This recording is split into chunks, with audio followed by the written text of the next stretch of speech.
Un joven lleva años buscando a alguien cuyo rostro no puede recordar con claridad, no sabe su dirección, no tiene su número, ni siquiera está completamente seguro de cómo se llama. Lo único que tiene es una sensación grabada en algún lugar del pecho. Es como cuando olvidas un sueño, pero el sentimiento que te dejó se queda contigo todo el día. Pero lo que este joven sí sabe, y esto es lo que lo tiene medio loco, es que esa persona existió, que la conoció, que le importó y que el tiempo, por alguna razón que todavía no entiende del todo, se interpuso entre los dos. Esto no es una historia de amor común, es algo más extraño, más incómodo y más difícil de explicar que eso.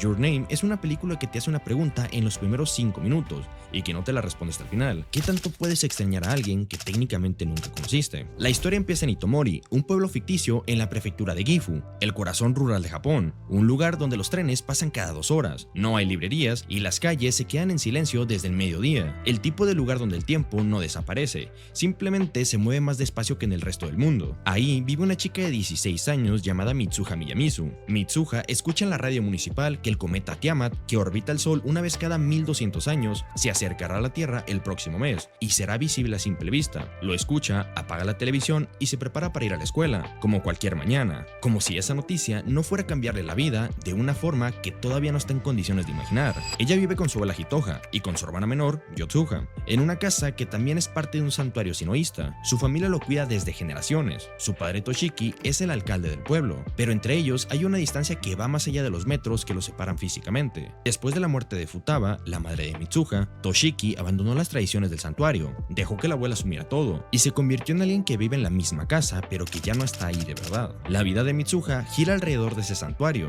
teje los cordones ceremoniales que su abuela le enseñó, prepara el kuchikamisake, un sake ritual que se elabora masticando arroz y dejándolo fermentar con la propia saliva, una forma de convertir algo humano en una ofrenda para los dioses, y baila las ceremonias frente a todo el pueblo, mientras sus compañeras la graban con el teléfono como si fuera un espectáculo. Y no es que ella odie todo eso, es que nadie le explicó nunca por qué importa, y cuando algo no tiene explicación, solo tiene peso. Un día de camino a su clase, sus amigos Tessie y Sayaka le hacen un comentario sobre su peinado, algo que a ella le resulta raro porque no recuerda habérselo cambiado. Más tarde, en el salón, encuentra una nota en su cuaderno que dice ¿quién eres? Pregunta si alguno de ellos la escribió, y no, ninguno fue. Lo deja pasar, convencida de que es una broma que no terminó de entender. Pero no es una broma. Esa misma noche, después de una ceremonia particularmente humillante, en la que tuvo que actuar frente a todo el pueblo, Mitsuha grita al cielo con los ojos llenos de lágrimas, que en su próxima vida quiere renacer como un chico guapo que iba en Tokio. Y aquí es donde necesitamos conocer el otro lado de esta historia. A 300 kilómetros de Itomori, en Tokio,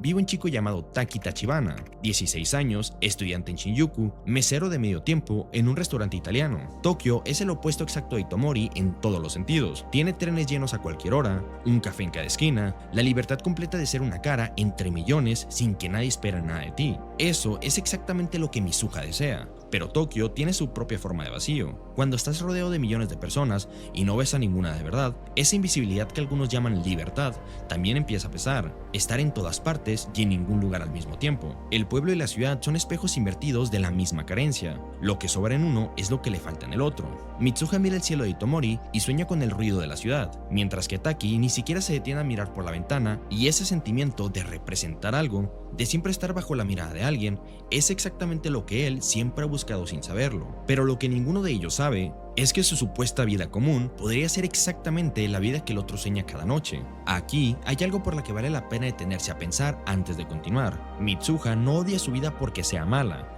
la odia porque nunca fue suya. Es la heredera del santuario, es la hija del alcalde, es la nieta de Hitoha, es la representante de una tradición que lleva siglos funcionando sin pedirle permiso a nadie. Cada uno de esos roles la define antes de que ella pueda definirse a sí misma, y el grito que lanza al cielo aquella noche no es un berrinche de adolescente, es algo mucho más legítimo que eso. Es el grito de alguien que necesita urgentemente descubrir quién es cuando nadie la está mirando. Es lo que describe la psicología como identidad difusa, adoptar los valores y roles que otros te asignan sin pasar por el proceso de explorarlos, cuestionarlos o elegirlos. Es exactamente lo que Mitsuha vive. Cumple lo que le piden, obedece, pero no comprende por qué lo hace. Y esa distancia entre la acción y el significado es lo que la tiene agotada. tiene toda la libertad del mundo y eso, paradójicamente, también lo tiene perdido, sin un rol que cumplir, sin nadie que espere algo específico de él. Su identidad se vuelve difusa de otra forma, no por exceso de estructura, sino por falta de ella. Y aquí es donde Your Name arma el experimento perfecto. ¿Qué pasa cuando de repente vives la vida de alguien que tiene exactamente lo que a ti te falta? Un día Mitsuha despierta y no está en su cuarto, está en un pequeño departamento en Tokio. Hay un teléfono que no reconoce sonando en la mesita de noche. El cuarto es diferente, ella es diferente,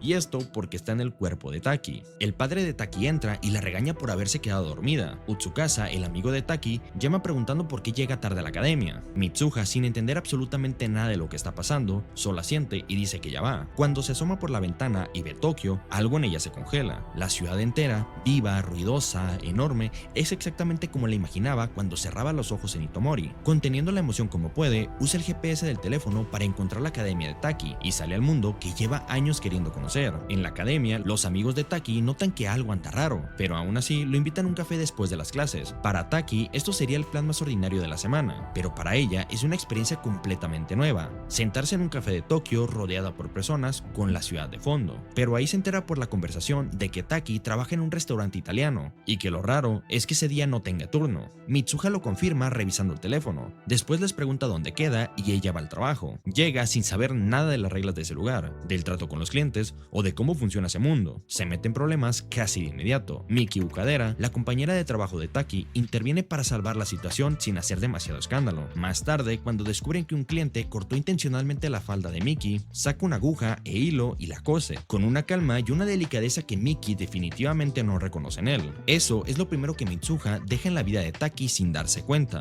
una versión más atenta del mismo. De vuelta en el tren, mirando Tokio pasar por la ventana, Mitsuha siente algo que no tiene muy claro de cómo nombrar, como que ese lugar le pertenece de una forma que Itomori nunca lo hará. Recuerda la nota extraña que encontró días atrás en su cuaderno, esa que decía ¿quién eres? Y entiende finalmente de dónde vino. Toma la mano de Taki y le escribe su nombre en la palma. Al día siguiente, Taki despierta en su propio cuerpo. Hay algo escrito en su palma que no recuerda haber escrito. En la escuela revisa su teléfono y encuentra mensajes enviados que él nunca redactó. En el trabajo, sus compañeros le hacen insinuaciones sobre la tarde que pasó con Miki, que sencillamente no existe en su memoria. Las decisiones de ayer no las reconoce como suyas, porque en efecto no lo son. Lo que pasa es esto: al dormir, cada uno regresa a su propio cuerpo, pero el día que vivieron en el cuerpo del otro no desaparece del todo, quedan rastros. La confusión de quienes los rodean, los mensajes que ninguno envió, las acciones que ninguno eligió y esa sensación muy específica de que el día anterior fue un sueño demasiado vívido como para ser solo un sueño. Y acá viene algo que me parece interesante observar. Mitsuha habitando el cuerpo de Taki resulta más atenta, más cálida y más presente con las personas que el propio Taki. Miki nota la diferencia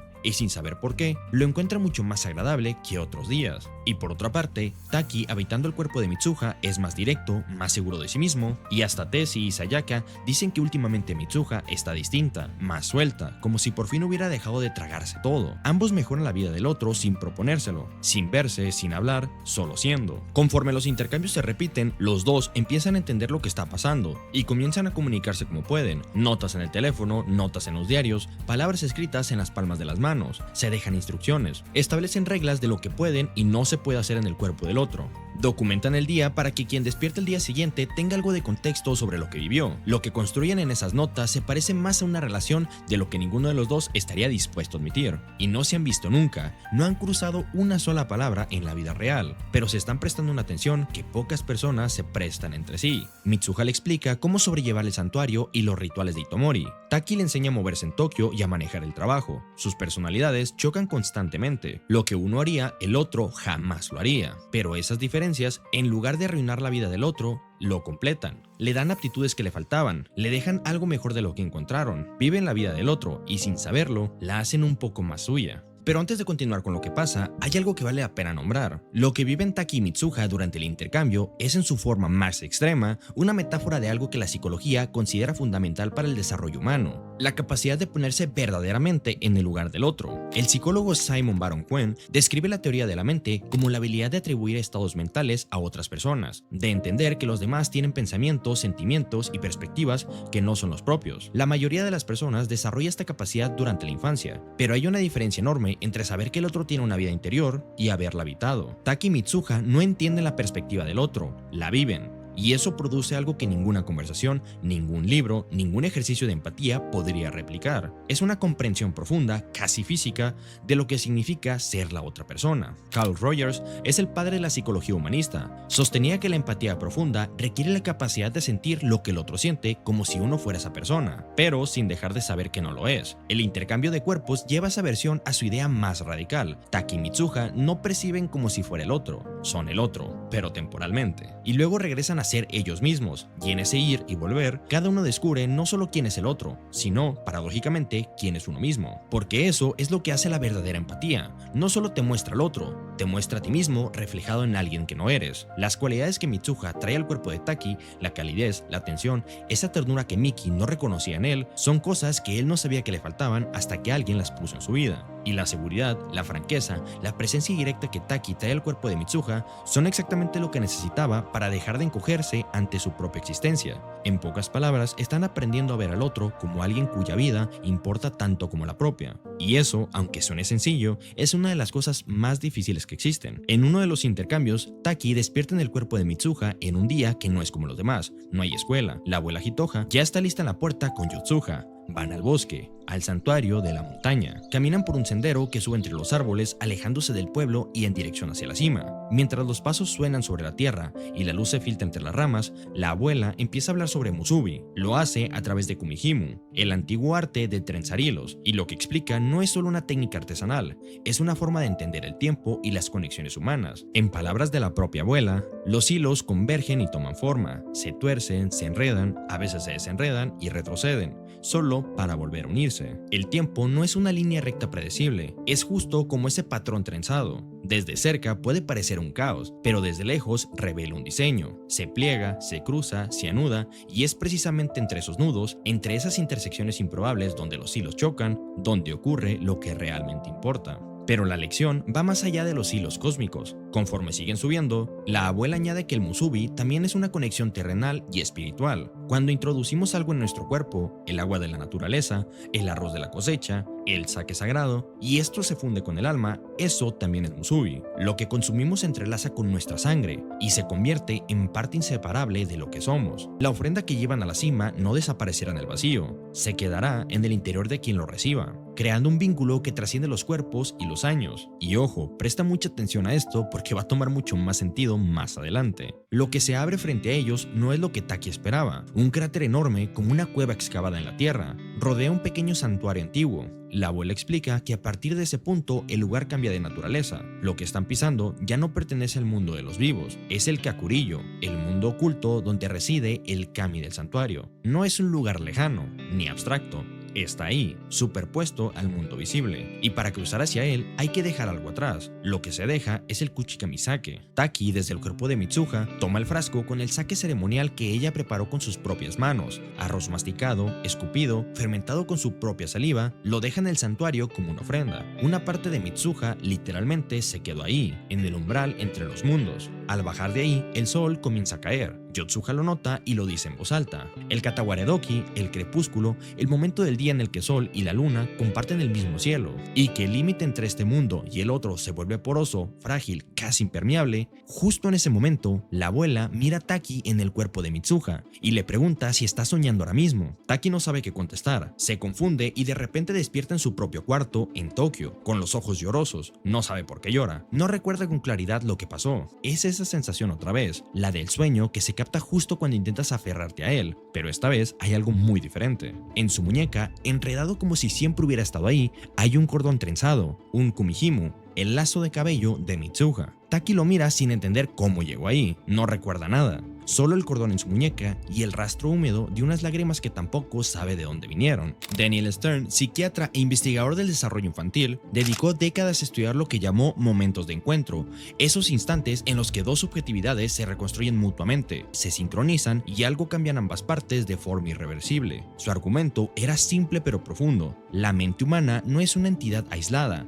es fundamentalmente racional, se constituye, se modifica y se sostiene en contacto con otras mentes, no existimos solos, existimos en vínculo. El musubi es exactamente eso. Los hilos del kumihimu se juntan, se retuercen, se separan, se vuelven a encontrar no solo como una metáfora del tiempo, son una metáfora de cómo las relaciones humanas forman la identidad. Cada persona que entra en tu vida te modifica, cada encuentro deja algo que se queda, como el sake que se incorpora al cuerpo y se convierte en parte de quien eres. Y el kuchikamisake que Mitsuha dejó como ofrenda es la representación más literal de esta idea, que se depositó en algún lugar entre esos dos mundos y que más adelante, cuando Taki lo beba, completará el vínculo de una forma que ni la lógica ni la ciencia podrían explicar. John Bowlby, el fundador de la teoría del apego, escribió que el vínculo humano más profundo no se forma a través de las palabras ni de las ideas, sino a través de la presencia, estar ahí cuando el otro te necesita, de forma consistente, predecible y genuina. Taki y Mitsuha llevan semanas estando ahí el uno para el otro, en sus cuerpos, en sus vidas y en sus notas, sin saber que están construyendo algo que el tiempo no podrá destruir del todo. Están tejiendo un kumihimu invisible entre los dos, y ninguno de ellos lo sabe todavía. De vuelta en Tokio, Taki descubre que Mitsuha le ha organizado una cita con Miki Ukadera. Los dos recorren la ciudad, visitan un centro de arte, caminan y durante la tarde algo se hace evidente, o al menos para quien lo observa desde afuera. Taki no sabe muy bien cómo comportarse con ella. Hay algo en él que no termina de estar presente del todo, como si una parte de su atención estuviera en otro lugar. Mientras tanto, en Itomori, Mitsuha se viste para ir a la escuela, piensa en ellos dos, en cómo estarán, y sin entenderlo, sin que haya una razón clara que lo explique, empieza a caerle lágrimas. Ella quería ir a esa cita, no como Taki, sino como ella misma. De vuelta en Tokio, mientras recorren una exposición de fotografías, los ojos de Taki se detienen en una imagen colgada en la pared, un paisaje de un lago rodeado de montañas, visto desde las alturas. Algo en esa imagen le resulta familiar de una manera que no puede ubicar, como un recuerdo que le pertenece pero que no vivió, o que vivió pero no como él mismo. Miki lo observa callada y le dice que hoy parece totalmente diferente, y al final de la tarde le dice algo que él no esperaba, que durante un tiempo creyó que él estaba enamorado de ella, pero que ahora se da cuenta de que no es así, que hay alguien más. Taki lo niega de inmediato, pero Miki no necesita convencerlo de nada, solo sonríe y le agradece el intento y se despide. Taki se queda solo en la calle mientras el cielo se oscurece, busca las notas que ella le dejó y encuentra una que no había leído con atención. Cuando terminara la cita, el cometa Tiamat sería visible en el cielo nocturno. Levanta la vista y no hay nada. Intenta marcarle el número, pero no está disponible. Y en Itomori, esa misma noche, Tesie convence a Mitsuha de ir al festival del pueblo. Le dice que el cometa se verá con una mayor intensidad esa noche desde ahí. Y hay algo distinto en Mitsuha cuando llega al festival. Se cortó el pelo. Parece un detalle menor, pero no lo es. Pero eso lo entenderemos después. Esa noche, Mitsuha levanta la vista y observa el cometa Tiamat cruzando el cielo. Se queda mirándolo hipnotizada, con esa clase de fascinación silenciosa que produce algo demasiado hermoso como para procesarlo del todo. Y entonces el cometa se parte. Un fragmento luminoso se separa del cuerpo principal y comienza a caer en dirección al pueblo, en dirección a Itomori. De vuelta con Taki en Tokio, el número sigue sin estar disponible. Se dice a sí mismo que luego le contará cómo estuvo la cita, que ya encontrará el momento, pero ese momento no llega. Desde esa noche, nunca más volvieron a cambiar de lugar. El intercambio se detiene tan inexplicablemente como comenzó, y con él los recuerdos empiezan a borrarse. Las notas, las instrucciones, las conversaciones escritas en las palmas de las manos, todo se va diluyendo, justo y exactamente como esos sueños que al despertar ya no puedes describir, pero que sabes que fueron importantes porque lo sientes. Solo queda una sensación, vaga, persistente, imposible de nombrar, la de que había alguien y que ese alguien ya no está, y la vida de Taki sigue su curso, al menos en apariencia, pero hay algo que no lo deja en paz, una sensación que no logra soltar, pero que tampoco logra recordar con claridad. Es como lo dije hace un momento, es como despertar de un sueño importante y quedarte con solo esa textura de lo que se siente, sin un dato concreto de lo que aferrarte, sin un nombre, sin una cara nítida, solo el peso de algo que estuvo ahí y ya no está. En sus momentos libres, Taki dibuja un pueblo entre montañas que no sabe nombrar, dibuja un lago, dibuja un sendero, dibuja una cima. No sabe de dónde salen estas imágenes, pero la repite una y otra vez, con una insistencia que tampoco logra explicarse, como si su mano recordara algo que su cabeza ya empezó a perder. Y esos dibujos se convierten en la única pista de algo que perdió sin poder ponerle nombre. Un día toma los dibujos y decide ir a buscar ese lugar. Lo acompañan Tsukasa y Miki, aunque él no se los pidió. Ellos asumen que buscará a una exnovia, a alguien importante. Taki se apena porque no sabe cómo explicar algo que ni él mismo comprende. Y es razonable. ¿Cómo le dices a alguien que vas a buscar a una persona cuyo nombre no recuerdas en un lugar que no sabes ni cómo se llama? Tama. Durante el viaje se dedica a mostrar sus dibujos a los lugareños, preguntando una y otra vez si alguien reconoce ese paisaje. Las horas pasan sin resultados, y cuando están a punto de rendirse y volver a Tokio, en una pequeña tienda de ramen, el dueño mira los dibujos y los reconoce. Ese lugar es el que buscaba. Taki lo confirma, y algo en su pecho se mueve, como cuando finalmente pones nombre a algo que llevabas tiempo sin poder describir. Pero cuando se menciona el nombre del pueblo, las caras de los demás cambian. Hay algo en sus gestos que delata que saben algo que él no. Mencionan el cometa, que ahí fue donde cayó. Taki no entiende a qué se refieren. Para él, Itomori es un lugar vivo, un lugar donde alguien lo espera, y el dueño se ofrece a llevarlo. Lo que encuentra no tiene cabida en su cabeza. Un lago nuevo, ruinas cubiertas por vegetación, no hay casas, no hay calles, no hay nadie. Utsukasa y Miki creen que se equivocó de sitio, pero él insiste, este es el lugar, está completamente seguro de eso. Ellos le cuentan lo que él todavía no logra creer. Un fragmento del cometa Tiamat cayó sobre Itomori. Más de 500 personas murieron. Taki, tratando de aferrarse a algo, busca en su teléfono las notas que Mitsuha le dejaba, los mensajes que intercambiaban día tras día, pero no hay nada. Los mensajes se borran ante sus ojos, uno por uno, como si nunca hubieran existido. Más tarde, en una biblioteca, los tres investigan todo lo que pueden. El cometa Tiamat, periodo orbital de 1200 años, núcleo dividido en su acercamiento a la Tierra, algo que nadie habría predicho. Uno de los fragmentos impactó en Japón, justo sobre Itomori, y entonces Taki encuentra la lista de víctimas, lee los nombres de Tessie, de Sayaka y luego lee el de ella, Mitsuha Miyamizu, fallecida hace 3 años. Mientras él vivía el intercambio en el 2016, ella lo estaba viviendo en el 2013. Nunca estuvieron en el mismo tiempo. La chica cuya vida había habitado, cuyas notas leía, con los rituales que cumplió, llevaba 3 años muerta antes de que él supiera que existía. Utsukasa y Miki insiste de que debe de ser una coincidencia, un error, pero la evidencia es aplastante, y mientras Taki lucha por sostener lo imposible, ocurre algo que lo termina de romper por dentro. Empieza a olvidarla. Lo que Taki experimenta en este momento tiene un nombre en psicología, aunque ningún nombre le hace justicia del todo. Pauline Voss, investigadora de la Universidad de Minnesota, acuñó el término de pérdida ambigua para describir situaciones en las que alguien ha desaparecido sin confirmación clara de su paradero,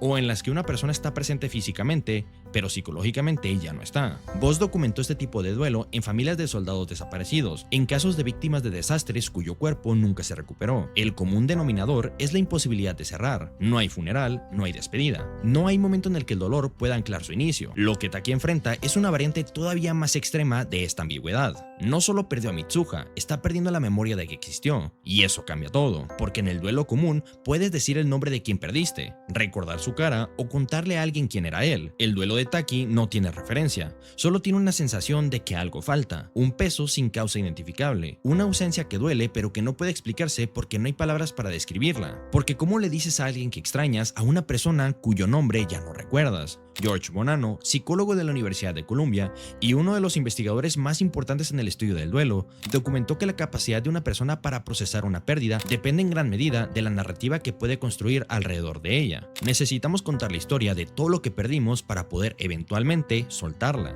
Pero Taki no puede construir una narrativa, no puede contar la historia, porque ni siquiera puede recordar a quién perdió, y aún así el cuerpo lo sabe. Algo dentro insiste en que falta alguien, aunque la cabeza ya no sepa quién, y Taki no acepta ese final. Si Mitsuha existió de la forma que existió para él, entonces hay algo que tiene que poder hacerse, y mientras lucha contra el olvido, una pieza vuelve a su mente. El sake, el kuchikamisake que dejaron como ofrenda en el santuario del cráter. Las palabras de la abuela Hitoha resonando desde algún lugar que ya no puede ubicar con claridad. Cuando algo entra al cuerpo de una persona y se reúne a su espíritu, eso también es musubi. Deja a Utsukasa y a Miki atrás y sube solo a la montaña. Cruza el límite de Kakuryō, el mundo oculto, y en el centro del cráter, dentro del santuario, intacta después de 3 años, está la pequeña botella de sake ceremonial que Mitsuha preparó con su propio cuerpo. Arroz masticado, su propia saliva, una parte de ella conservada en vidrio, esperando. Taki la destapa y la bebe. Cae al suelo inmediatamente, pierde la conciencia y entonces empieza a ver. Ve la vida entera de Mitsuha como si la viera desde dentro. Su nacimiento, la muerte de su madre, la despedida de su padre, los rituales del santuario, los momentos que la formaron y los que la rompieron. Todo lo que fue olvidado vuelve de golpe, con una claridad que duele, y descubre algo más,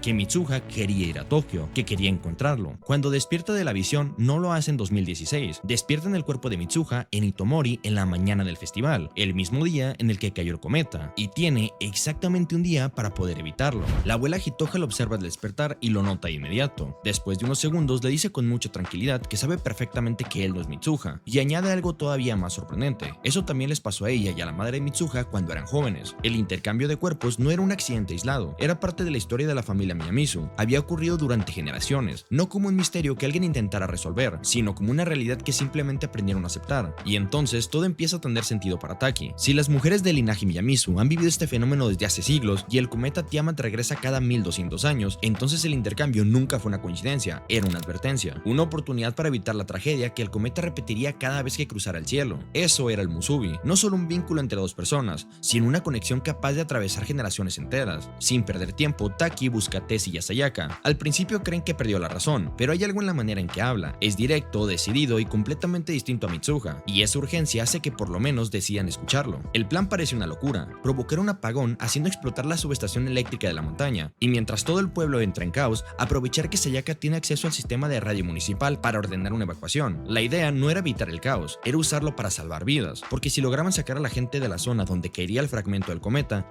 todavía existía una posibilidad. Pero Taki sabe que eso no basta, necesita una evacuación oficial, así que va directamente con la única persona que podría ordenarla, el padre de Mitsuha, el alcalde del pueblo. Va con él y le cuenta toda la verdad, que el cometa va a impactar el pueblo y que todos tienen que salir inmediatamente. Pero Toshiki lo escucha con frialdad, no le cree, piensa que son delirios relacionados con el santuario y con esa parte de la familia Miyamizu que nunca logró comprender. Y entonces Taki deja de fingir, por un instante deja de actuar como Mitsuha y le dice sin rodeos que es un completo idiota. En ese momento algo cambia en el rostro del alcalde, mira fijamente a los ojos de su hija y por un instante siente que quien está frente a él no es realmente Mitsuha, pero aún así no hace nada. Taki sale del ayuntamiento sin el apoyo que tanto necesitaba, el tiempo se le está escapando de las manos. Mientras corre por las calles intenta convencer a cualquiera que encuentre, incluso a unos niños que estaban jugando, les dice que corran, que están en peligro, pero ellos solo lo miran sin entender qué está pasando. Entonces aparece Yotsuha, confundida, le reclama que desde que regresó ayer de Tokio se comporta muy extraño, y esa simple frase provoca algo en Taki, porque de pronto lo recuerda todo. Mitsuha fue a buscarlo, viajó solo hasta Tokio con la esperanza de encontrarlo, y finalmente cuando estuvo frente a él, el Taki de 2013 no la reconoció, porque en ese momento Mitsuha todavía no formaba parte de su vida, para él era una completa desconocida. Ella estaba a punto de irse cuando Taki le preguntó su nombre, Mitsuha respondió, y antes de despedirse le entregó el cordón trenzado con el que sujetaba su cabello, ese Kumihimu, es el mismo que Taki llevaría en la muñeca durante 3 años, sin recordar jamás quién se lo había dado. Después de ese día, Mitsuha regresó a Itomori y se cortó el cabello. En Japón, ese gesto suele representar algo más profundo, la decisión de dejar atrás una pérdida, de aceptar que algo terminó, y curiosamente, la psicología explica un proceso parecido. Cuando una emoción es demasiado grande para ponerla en palabras, muchas veces el cuerpo busca una manera física de expresarla. Por eso cortarse el cabello no era solo cambiar de apariencia, era la forma silenciosa en la que Mitsuha aceptaba que esa conexión había llegado a su final. Y ahora, Taki entiende por qué los intercambios desaparecieron. No fue porque el destino así lo quisiera, fue porque el vínculo entre ellos se rompió. Pero cuando él bebió el sake elaborado por Mitsuha, literalmente llevó una parte de ella dentro de sí, y con eso restauró ese lazo invisible. El Musubi volvió a existir, y si el Musubi seguía vivo, entonces los intercambios también. Eso significaba una sola cosa, su verdadero cuerpo con Mitsuha dentro seguía en el santuario del cráter, exactamente donde había perdido el conocimiento. Sin pensarlo 2 veces, le pide prestada la bicicleta a Tessie y comienza a pedalear hacia la montaña. Mientras tanto, en 2016, Mitsuha despierta en el cuerpo de Taki, está sola, desorientada, porque no sabe cómo llegó ahí. Sube lentamente hacia la cima del santuario, y cuando mira hacia donde debería estar Itomori, solo encuentra un enorme cráter. El pueblo desapareció. En ese instante comprende la verdad, entiende lo que el cometa hizo, y también entiende algo todavía más doloroso, comprende que ella murió. Al mismo tiempo, Taki, todavía dentro del cuerpo de Mitsuha, corre cuesta arriba mientras la tarde comienza a desaparecer. El sol se oculta, la luna empieza a aparecer y el cielo entra en ese momento especial que Yotsuha había mencionado antes, el Katawaredoki, ese instante del crepúsculo donde el día y la noche existen al mismo tiempo, donde las fronteras entre los dos mundos dejan de ser tan claras, y entonces sucede. Por primera vez se encuentran cara a cara, no a través de sueños, no usando el cuerpo del otro, sino siendo por fin ellos mismos, en un lugar que parece existir fuera del tiempo, ni en 2013 ni en 2016, sino exactamente en el punto donde ambas líneas finalmente se cruzan, y después le devuelve el cordón trenzado que había llevado durante 3 años en su muñeca, sin recordar jamás por qué nunca quiso quitárselo, pero ese gesto significa mucho más que regresar un objeto. Cuando Mitsuha se lo entregó en el tren, estaba diciendo adiós, estaba soltando el hilo, aceptando que esa conexión había terminado, pero ahora ocurre lo contrario. Al devolvérselo, Taki demuestra que ese hilo nunca dejó de existir, que incluso sin recuerdos hubo una parte de él que jamás quiso dejarlo ir. Hay momentos entre dos personas que no pueden fabricarse ni repetirse. Daniel Stern los llamaba momentos de encuentro, instantes en que dos perspectivas sintonizan de una forma tan compleja que algo cambian ambas de manera irreversible. No se planifican, simplemente ocurren, duran lo que duran y después ya nada es exactamente igual. El crepúsculo crepúsculo es la representación más pura de uno de esos momentos. Taki y Mitsuha se ven por primera vez tal como son, y en esa visión algo se completa. No es un enamoramiento porque el enamoramiento ya sucedió silenciosamente a lo largo de semanas de cuidar de la vida del otro, de mejorar sin querer en lo que el otro no podía mejorar por su cuenta. Lo que ocurre en el crepúsculo es otra cosa. Es el momento en el que dos personas que se conocen íntimamente desde hace semanas por fin pueden mirarse a los ojos, y en esa mirada todo lo que construyeron a ciegas, las notas, el cuidado, la mejora silenciosa, deja de ser un acto de fe y se convierte en una certeza. Erich Fromm escribió que el amor no es la fusión con el otro ni la dependencia del otro, sino el reconocimiento del otro como un ser separado y completo al que uno elige acompañar. Taki no quiere retener a Mitsuha en el crepúsculo para siempre, le devuelve el Kimuhimu, le da todo lo que necesita para sobrevivir, usa los últimos segundos que le quedan no para decirle lo que siente, sino para asegurarse de que ella sigue existiendo, y eso, en silencio, dice más que cualquier declaración. Lo más cruel de todo es que el crepúsculo ya se está acabando mientras ellos apenas empiezan a hablar, la luz cede mientras ellos escriben su nombre, el tiempo se agota mientras intentan dejar algo que sobreviva al olvido, como si la película nos dijera que hay encuentros cuyo valor no están en lo que duran, sino en lo que dejan cuando terminan. Mitsuha sale del crepúsculo de vuelta en su propio cuerpo, tiene el plan de Taki en la mente y los recuerdos ya han empezado a deslizarse como agua entre los dedos. Lo que le queda es moverse, no pensar, actuar antes de que todo se le olvide. Tessie llega con los explosivos improvisados, Sayaka tiene acceso al sistema de comunicaciones del festival, el plan arranca, el generador de la subestación explota, el pueblo se queda sin luz en plena celebración, y Sayaka, con el corazón en la garganta, toma el control de la radio municipal y transmite una orden de evacuación, pidiendo a todos que se dirijan a la escuela fuera de la zona de impacto. Lo dice con una calma que no siente, pero lo dice porque alguien tiene que decirlo. Pero no es suficiente. La gente, confundida, asustada, espera instrucciones oficiales. Una voz en la radio no basta para mover un pueblo entero en medio de una celebración. El caos no produce movimiento, solamente produce parálisis. Mitsuha y Tessie vuelven al pueblo intentando empujar la evacuación con lo que les queda, cuando de pronto Mitsuha se detiene. Olvidó el nombre de Taki. Tessie la reprende. No entiende nada de lo que está pasando. Solo sabe que el plan se está cayendo a pedazos y que Mitsuha sigue sin hablar con su padre, la única persona que podría darle autoridad real a la situación. Le dice que deje de perder el tiempo y que vaya al ayuntamiento de una vez. Desde el ayuntamiento ya descubrieron el origen de la transmisión, detienen a Sayaka en la escuela y desmienten la alerta casi de inmediato. Al padre de Tessie no le toma mucho tiempo encontrarlo y detenerlo, aunque desde donde está alcanza a ver con sus propios ojos que el cometa efectivamente se está dividiendo en el cielo.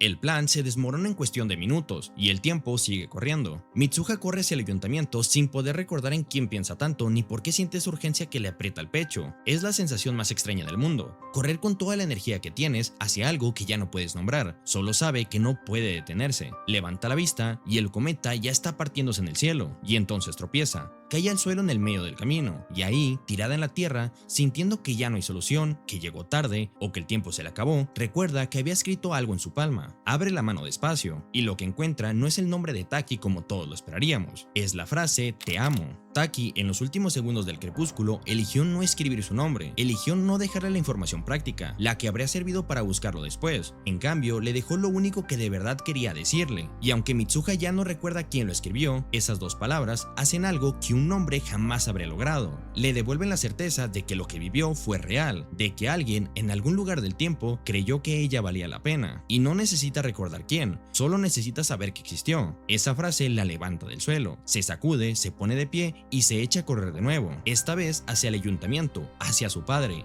hacia la única salida que le queda. Encuentra a Toshiki intentando contener el caos del apagón. Él la ve llegar, abre la boca para hablarle, y en ese momento la toma cambia. Se nos muestra el cometa impactando contra Itomori, el destello, el estruendo, el pueblo desapareciendo bajo el fuego en segundos, y después de eso no sabemos qué pasó. Pasan 5 años, para este entonces Taki tiene 21 años ahora, estudió arquitectura, se graduó y ahora se enfrenta al mundo adulto con entrevistas de trabajo y la vida ordenándose en cosas concretas y medibles. En una de esas entrevistas, cuando le preguntan por qué le interesa preservar las formas de los barrios y los espacios urbanos, responde algo que nadie esperaba, que los lugares también mueren, que una ciudad tal como existe hoy podría no existir mañana, y que él quiere hacer algo que ayude a recordar cómo era la vida de las personas en un lugar antes de que ese lugar desaparezca. Un día, en el tren, algo lo detiene en seco. De reojo, a través del vidrio, ve a una chica de espaldas en el andén. No le ve la cara, pero hay un cordón trenzado en su cabello que le llama la atención de una forma que no puede explicar ni ignorar. Cuando intenta buscarla entre la gente, ya no está. Se queda parado en el vagón con una pregunta dándole vueltas que nunca antes se habría formulado con tanta claridad.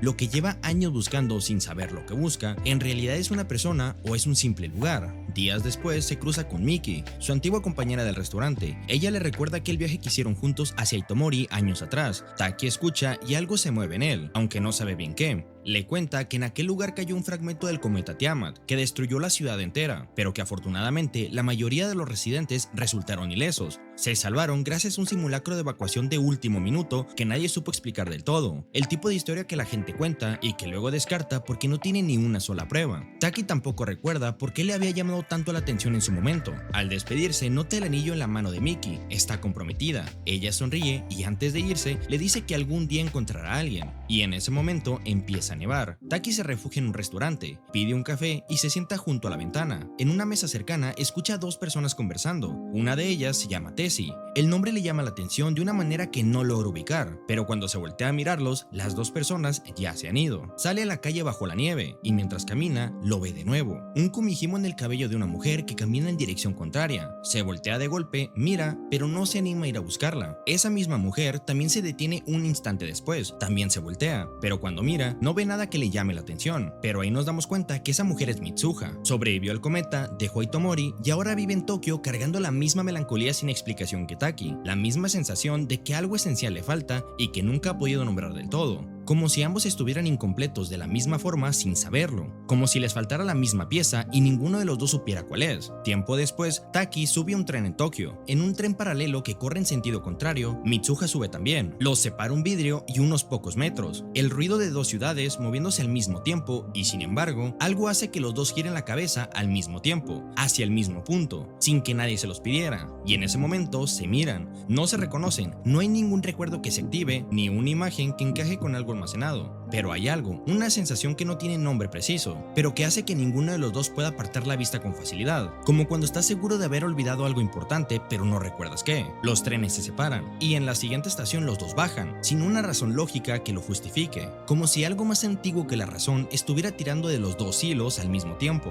Empiezan a correr, cada uno sin saber hacia dónde, hasta que se encuentran en una escalera de lados opuestos, se detienen, se quedan parados, dándose casi la espalda, con el corazón acelerado y sin saber exactamente por qué corrieron. Y entonces Taki habla primero. Le pregunta si no la ha visto antes. Mitsuha se queda en silencio un momento, y en ese silencio algo pasa. No un recuerdo, no una imagen. Algo más parecido a lo que la abuela Hitoha describía cuando hablaba de los hilos. La certeza sin pruebas de que este nudo ya existía antes de que ellos llegaran. Y entonces, entre lágrimas que ninguno de los dos saben muy bien de dónde vienen, los dos preguntan al mismo tiempo ¿cuál es tu nombre? Al principio de esta historia hice una pregunta. ¿Alguna vez has sentido que le perteneces a alguien que todavía no conoces? Y ahora, después de lo que vimos juntos, Your Name entrega su respuesta, y no es la que la gran mayoría esperaría. Taki y Mitsuha olvidaron todo, no recuerdan el nombre del otro, no recuerdan los intercambios, no recuerdan las notas, ni las reglas, ni cuando escribieron en sus palmas. Sin embargo, durante 5 años, ambos cargaron con la misma melancolía inexplicable, la misma sensación de que algo esencial les faltaba, y la misma incapacidad de poder nombrar exactamente qué. Hay un concepto en la mitología asiática llamado hilo rojo del destino.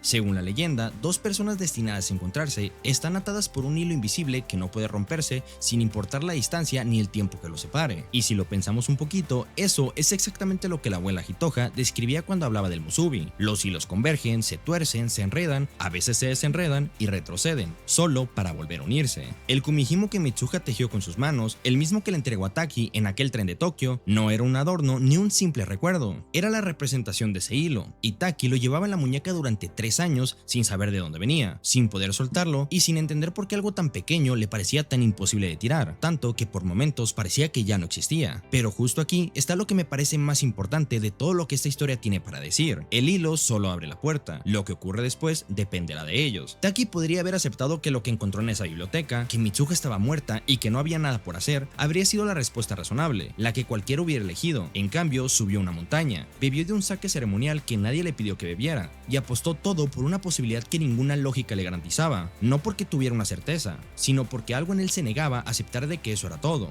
O Mitsuha, que podría haberse quedado en Itomori aceptando que los intercambios eran sueños extraños y nada más, pero en cambio viajó sola a Tokio para buscar un chico que quizás ni existía, y meses después, sin ninguna prueba de que el cometa realmente caería, corrió hacia su padre con un te amo escrito en la palma de su mano como única razón para que alguien le creyera. El destino puso el hilo, pero ellos eligieron tirar de él. Y justo eso es lo que más me importa de esta historia. No que estemos destinados a encontrar a alguien, sino que el destino solo abre la puerta, pero cruzarla es decisión nuestra. El universo puede ponerte en el mismo tren, en la misma calle, puede darte la corazonada, puede hacer que gires la cabeza en el momento exacto, pero no puede detenerse por ti, ni puede preguntarle su nombre a alguien por ti. Rollo May escribió que la libertad humana no es la ausencia de condicionantes, sino la capacidad de tomar una postura frente a ellos. No elegimos las circunstancias que nos tocan, pero sí elegimos qué hacer con ellas, y en esa elección, en ese instante en el que decides actuar cuando no tienes ninguna garantía de que sirva para algo, justo ahí es donde se construye todo lo que importa. No es el destino, no es el hilo, es en lo que hacemos cuando el hilo te pone frente a alguien y el resto depende de ti. Taki y Mitsuha se encuentran en una escalera sin recordarse, sin conocerse, sin tener una razón lógica para detenerse. 5 años de melancolía sin nombre desembocados en un momento que no dura más de unos segundos. El cometa, el sake, el cráter, el kakurillo, el crepúsculo, las notas en las palmas de las manos o el kumihimo en la muñeca. Todo ese camino imposible solo para llegar a esto, con 2 personas en una escalera, con el corazón acelerado y sin saber por qué. El destino los llevó hasta ahí, los puso frente a frente, hizo todo lo que estaba en sus manos, pero el destino no preguntó cuál es tu nombre, ellos lo hicieron. Y en esa pregunta tan simple, tan insignificante, tan humana, está todo.